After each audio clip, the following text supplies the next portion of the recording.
മറ്റു വാർത്തകൾ നോക്കാം. നവകേരള സദസ്സ് വിമർശന സദസ്സാണെന്ന് UDF കൺവീനർ MM ഹസൻ.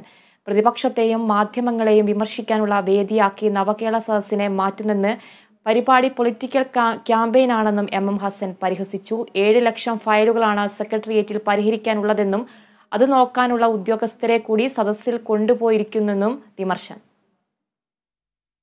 ജനങ്ങളുടെ പ്രശ്നങ്ങൾ പരിഹരിക്കുന്നതിനേക്കാളുപരി ഇത് പാർലമെന്റ് തെരഞ്ഞെടുപ്പിനെ മുന്നിൽ കണ്ടുകൊണ്ട് നടത്തുന്ന ഒരു പൊളിറ്റിക്കൽ ക്യാമ്പയിനാണ്.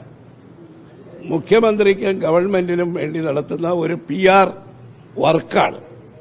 7 ലക്ഷം ഫയലുകളാണ്. നിങ്ങൾ തലസ്ഥാന നഗരിയിലെ വാർത്താ പ്രതിനിധികളല്ലേ, 7 ലക്ഷം ഫയലുകളാണ് സെക്രട്ടേറിയറ്റിൽ കെട്ടിക്കിടക്കുന്നത് തീരുമാനമെടുക്കാതെ. അത് തീരുമാനമെടുക്കാത്ത, അതിനിവിടെ ചീഫ് സെക്രട്ടറി ഇവിടെ ഇരുന്ന് അതിന് തീരുമാനമെടുക്കാനുള്ള അത് പ്രോസസ്സ് നടത്തേണ്ട ആളിനെ കൂടി ഈ യാത്രയിൽ കൊണ്ടു നടക്കുകയാണ്.